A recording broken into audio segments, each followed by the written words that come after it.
Well, good morning, and I want to thank everyone for joining us, especially Jody and Dinah and Irene, who you will hear from shortly. And I want to thank my colleagues for being here with me as well that will be speaking shortly, Senator Merkley and Senator Markey. In his first 6 weeks of office, President Trump has demonstrated a clear disregard for the law, for the Constitution, and for our American families. From his un-American ban on Muslim refugees and immigrants to his firing of an acting attorney general who stood up to him, it is clear he doesn't just think he's above the law, he has at times shown a true disdain for it. With all the chaos surrounding the new administration, I want to make it clear, I have serious concerns with moving forward with the President's Supreme Court nominee. At this point, there are so many questions about whether this president or this administration is committed to upholding the rule of law. These questions must raise concerns and increase scrutiny as to whether Judge Gorsuch would respect critical precedents on issues, including privacy, protecting women's access to health care, and upholding Roe v. Wade. And I also have serious concerns about Judge Gorsuch's clear record of siding with corporations and big business over workers. A recent review of cases by the Associated Press said his opinions were, and I quote, coldly pragmatic, and they're usually in the employer's favor. On the campaign trail, Donald Trump made a promise to stand up for American workers, and yet he is already breaking that promise by nominating a judge with such a distinctly anti-worker record. In reviewing his decisions, you can find example after example of Judge Gorsuch siding against workers, even in the most dire circumstances. He ruled against a professor at Kansas State University who lost her job after being diagnosed with leukemia. When a worker was electrocuted after not being properly trained, Judge Gorsuch reasoned that it was inappropriate for Department of Labor to find the worker's employer. When a female UPS employee brought a case alleging that her supervisor had discriminated against her because of her gender, Gorsuch sided with the supervisor, dissenting because the supervisor, and I quote, harassed male employees in very much the same manner as he harassed the plaintiff. Any type of harassment in the workplace is unacceptable. So Judge Gorsuch's use of workplace harassment as a justification to rule against a civil rights violation really worries me. And in another case, Gorsuch sided with Trans Am after the company fired a truck driver for disobeying orders and leaving his cargo after his brakes froze. This worker had waited 3 hours in sub-zero temperatures and left fearing for his life. But in Gorsuch's dissent, he felt it was perfectly legal for Trans Am to fire a worker for simply trying not to freeze to death. It is clear there's a pattern here of Judge Gorsuch siding with employers and against workers, whether it's dismissing workers' safety concerns or his hostility towards upholding disability rights. And I'm very concerned that should he end up on the court, he would side with conservative justices in continuing to undermine worker protections, safety, and ability to organize. So again, I have very serious concerns about moving forward with this nomination right now, and we certainly need to make sure it is not rushed. And as part of this process, it is critical that people across the country have the opportunity to hear more about whether or not Judge Gorsuch plans to uphold workers' rights and protections under the law. Thank you, and with that, let me turn it over to Senator Merkley.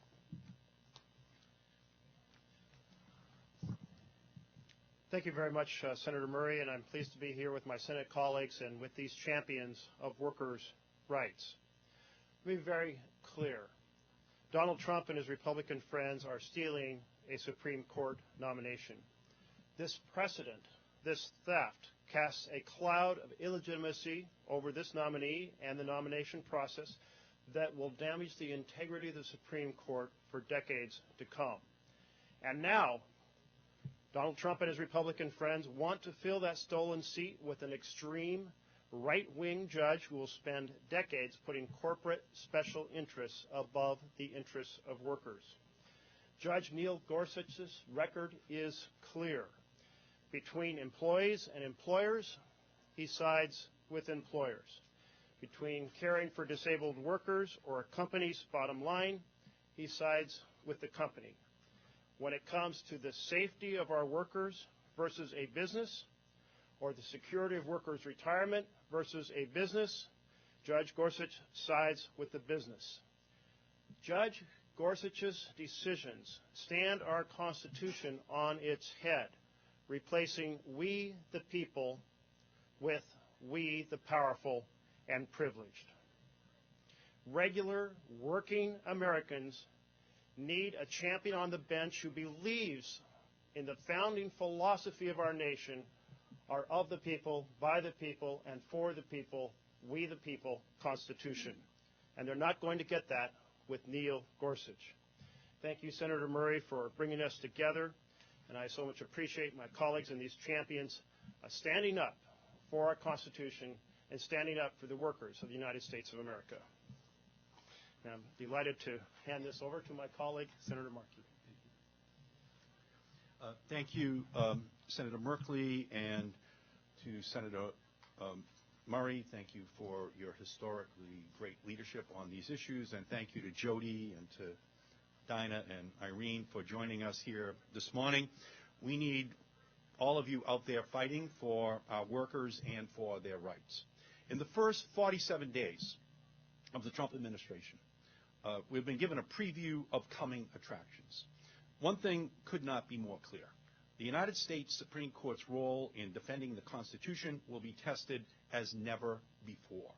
Conflicts of interest, a new Muslim ban, mass deportation orders, rescinding LGBTQ protections, the list of basic constitutional rights being violated by the Trump administration gets longer every day. Now, more than ever, we need a Supreme Court justice who is independent and not beholden to ideology. Now, more than ever, we need a justice who will stand up for the rights of all Americans against big corporate interests. Unfortunately, Judge Neil Gorsuch is not that justice. On the bench, Neil Gorsuch has repeatedly advanced an ultra-conservative agenda that sides with corporations and special interests over workers and the disabled. Judge Gorsuch believes that private corporations are people with rights that supersede those of individual Americans. He has consistently ruled against employees in cases involving claims of unsafe workplaces, sex discrimination, and whistleblowing. Judge Gorsuch has repeatedly sided with insurance companies that sought to deny disability benefits to employees. Judge Gorsuch has gone out of his way to elevate his own judgment on worker safety and health over that of the federal agencies that Congress has charged with overseeing on those important responsibilities. And in each instance, Judge Gorsuch did so in a manner harmful to workers and beneficial to corporations. We cannot let Judge Neil Gorsuch become the crucial ninth vote on the Supreme Court. One justice matters. The list of recent 5-4 decisions coming out of the Supreme Court shows that one judge's vote can forever alter history. Just remember that Bush versus Gore, Citizens United, and the Affordable Care Act were all decided by 5-4 votes. I thank the workers and the advocates for being here today, and I would just conclude by saying that the seminal 1984 case, the Chevron case, which ultimately was decided in a way that the Supreme Court gave deference to the expert agency, the EPA, in terms of the decisions which were being made by the expert agency, are going to be called into question by Judge Gorsuch. Instead of Chevron deference to the agencies of expertise, what we potentially are going to see is a wholesale opening of regulations dealing with workers' rights and their health and their safety, disability protections, environmental protections, privacy rights, auto safety protection, consumer protections, where no longer will there be Chevron deference to the agency, but opening up all of these regulations by a court that would then make their own decisions. And we know how Judge Gorsuch would vote on each of those issues in favor of the corporations and against the protections given to ordinary Americans. So let me now turn and recognize Jody Calamine, General Counsel of the Communications Workers of America. Welcome, Jody. The communications workers represent hundreds of thousands of workers across the country. We have grave concerns about the Supreme Court nominee, his preference for corporations over the rights of working people, and what this means for something as basic as workers' health and safety. There are two cases involving Judge Gorsuch in particular, which Senator Murray mentioned, which are big red flags for us. In one case, a truck driver had been ordered by his company to sit in his truck in frigid temperatures without heat and wait for a repairman to fix his trailer. He waited and waited. He was told to simply hang in there. Hours later, after his feet and torso were numb, he decided to save his own life, unhitch the trailer, and drive his truck to safety. He was fired. Now, the law says that an employee has the right to refuse to operate a vehicle because he has a reasonable fear for his life. The majority of the court found that the firing of this driver was unlawful. His right to refuse to operate a vehicle encompassed not only driving, but other uses of the vehicle when it's in his control. For example, your right to refuse to leave it hitched to a disabled trailer while you freeze to death. Judge Gorsuch disagreed. His is a jurisprudence that parses words in the law to reach anti-worker results that otherwise shock the conscience. In this case, he said, there is a right to refuse to operate a vehicle, but this driver operated a vehicle. He drove away. In Judge Gorsuch's view, the proper choice for this worker was die or lose your job. In another red flag case, a worker was electrocuted to death because his employer failed to train him about the dangers of an overhead electrical wire. The employee lost his life, and OSHA imposed a $5,500 fine on the employer. While the rest of the court upheld the fine, Judge Gorsuch dissented. This case shows his disdain for agencies like OSHA that protect workers' health and safety. It's evident in the opening lines of his dissent. Quote, administrative agencies enjoy remarkable power in our legal order, unquote. So a $5,500 fine for a preventable accident that took a man's life is remarkable power, in Judge Gorsuch's view. Working people have fought hard for workplace protection so that they might come home in one piece after an honest day's work. Judge Gorsuch's record indicates that he will endeavor every day to find ways to chip away at those protections. Dissents like these send the wrong signal to unscrupulous employers who put profit over health and safety. With Judge Gorsuch, they'll have a friend on the Supreme Court. But for working people, these are giant red flags. Working people will be less safe. I know the senators here today see these warning signs, and we hope the rest of the Senate will too, and reject this nomination. And now I'd like to introduce Dinah Aubert with Disability Rights Pennsylvania.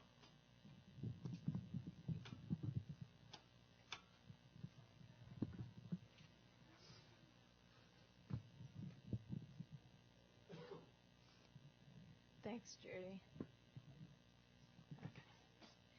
Hi, my name is Dinah Aubert. I'm a disability rights activist and staff attorney with Disability Rights Pennsylvania.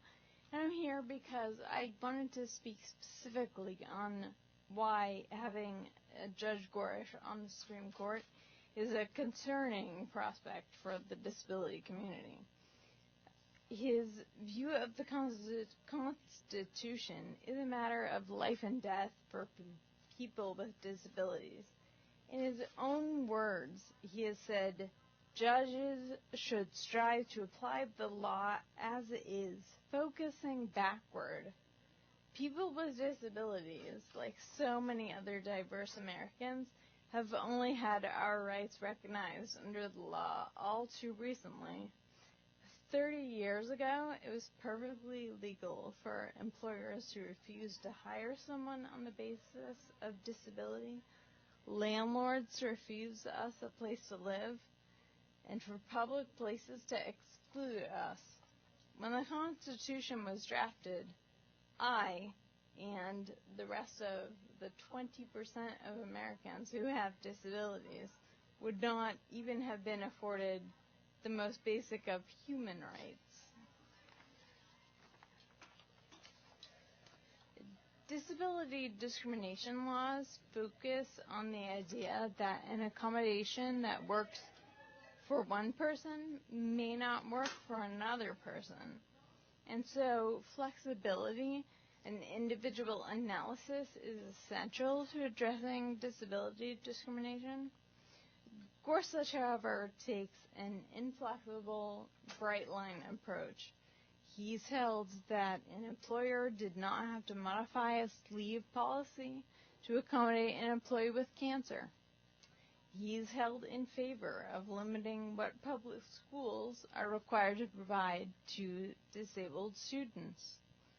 To take such an approach to issues facing the disability community, like deinstitutionalization, access to home and community-based services, affordable, accessible housing, and competitive integrated employment, would mean denying people with disabilities the right to live where and how we choose, forcing us back into the segregated shadows of institutions and really putting our lives in jeopardy.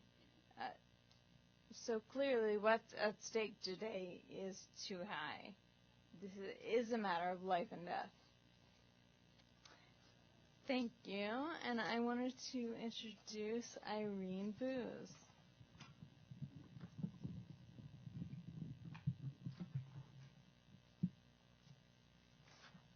Good morning.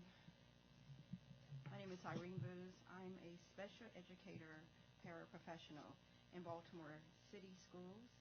I'm also a Baltimore City Teachers Union member as well as the American Federations of Teachers member.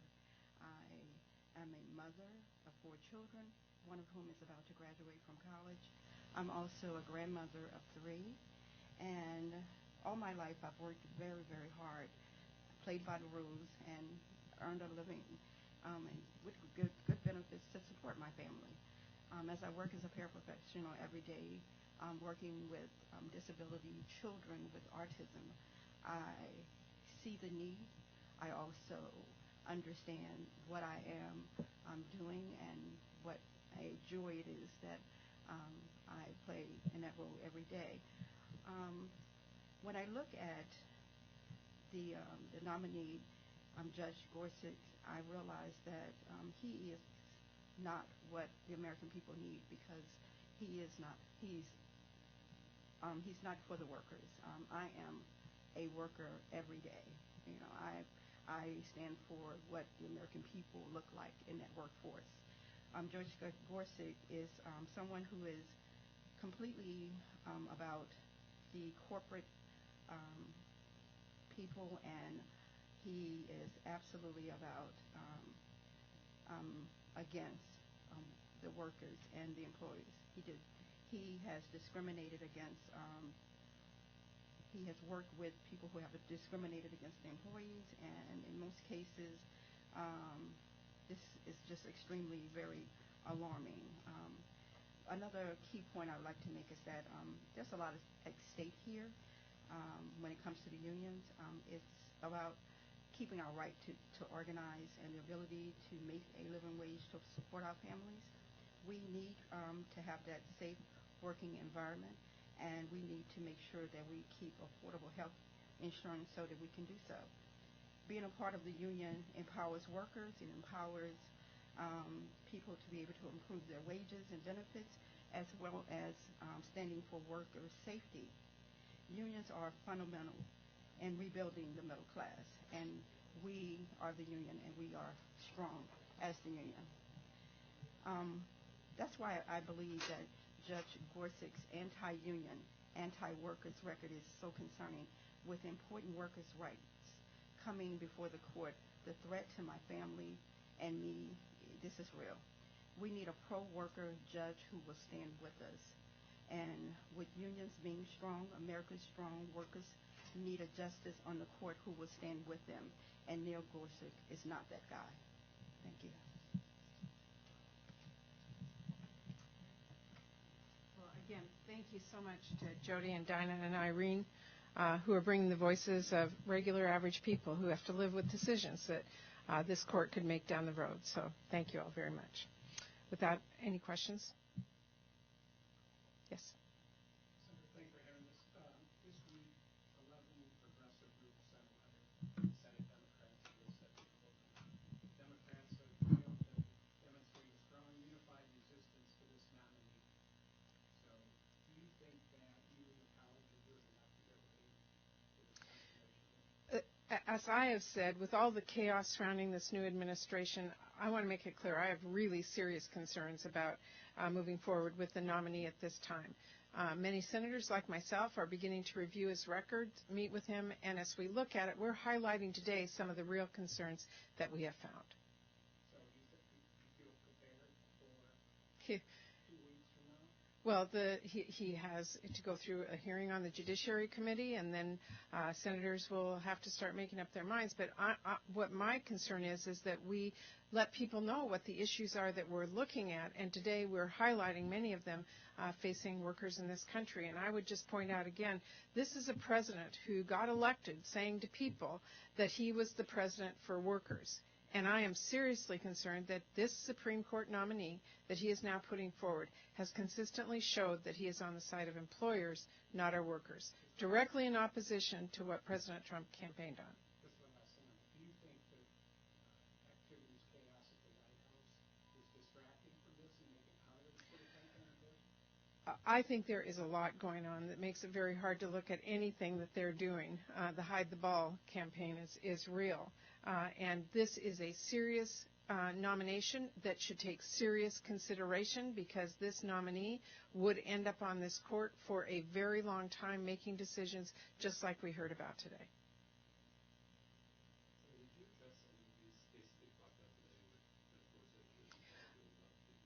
I am not on the Judiciary Committee. I am certain that members of that committee are beginning to look at this too as they prepare for it.